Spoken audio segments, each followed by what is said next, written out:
When it was discovered in the early 1930s, the East Texas oil field was the largest known reserve in the world. 10 years down the road, in 1941, that tremendous amount of oil proved absolutely essential in the Allies' fight for freedom from the Nazis. Within 1 month of the Pearl Harbor attack and America entering the war, and inside of 22 days, Nazi subs sank 73 of 74 tankers shuttling oil from Texas through the Gulf of Mexico to the East Coast. That oil was meant to supply our fighting soldiers over on the European battlefields. The U.S. so desperately needed the oil that we secretly constructed a 24-inch pipeline, 1,254 miles, to bring the oil where it could be dispensed to the European stage. Builders stealthily completed it in only 13 months. They called the pipeline the Big Inch, and it carried more than 350 million barrels of crude oil to the Atlantic coast. This allowed fuel to be shipped overseas to the Allies. Therefore, it eventually was German tanks that ran out of fuel, not the Allies. Texan H.L. Hunt said, and Winston Churchill agreed, the Allies floated to victory on a sea of East Texas oil. Anyone who's a regular in the Economic War Room should understand my fascination with this amazing story.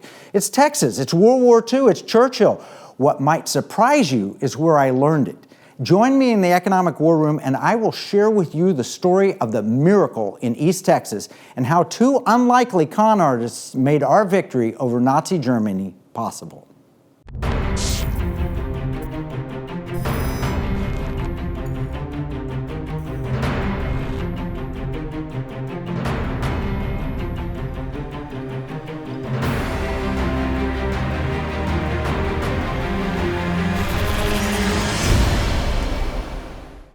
I opened with the story of oil, Texas, and Allied victory in World War II. I learned that from my friend, the great actor Kevin Sorbo. But what I didn't share was the rest of the story, which is entertaining, it's fascinating, it's a true morality tale. I love the story so much, we brought Kevin Sorbo into the Economic War Room to explain it. Now, you remember him, he played the lead in the groundbreaking Hercules TV series. He speaks from his heart to audiences around the world. He's the featured star was in the #1 TV show in the world for 7 years, but he's also the victim of 3 strokes during that time. And he carries just a genuine love of life and passion for God to his audiences on topics that he's passionate about, including health, perseverance, honesty, overcoming, pro-life. But he has also dedicated himself to faith, his craft, making wonderful movies, dispensing wisdom and truth on social media, and serving as a leader in the conservative movement. Welcome back to the Economic War Room, Kevin. It's good to be here. Good to see you again, sir. Oh, it's great having you here. Hey, you know, not many people can one-up me on stories of economic warfare, Texas oil, and the victory in World War II. But when I got your email that was telling us about the miracle in East Texas, I was shocked. It's an amazing story. You pulled it together. You've got a new movie coming out, and you even have a free resource guide that you provided. It includes sermon notes, homeschool packet, and discussion guide. Tell me what is so special about the miracle in East Texas.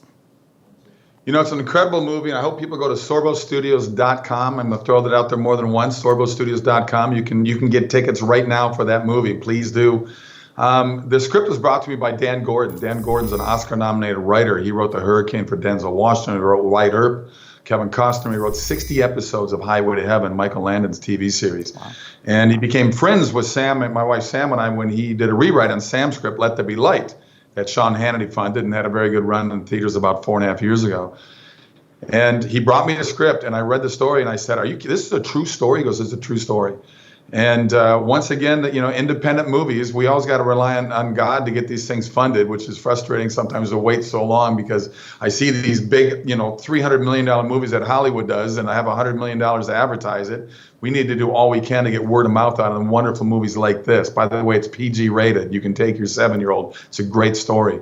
I read the story so many times, and I said, we've got to get the money for this. We got to put this together and make it happen. And we were very fortunate to get the funding for it. We got a great crew put together to film it.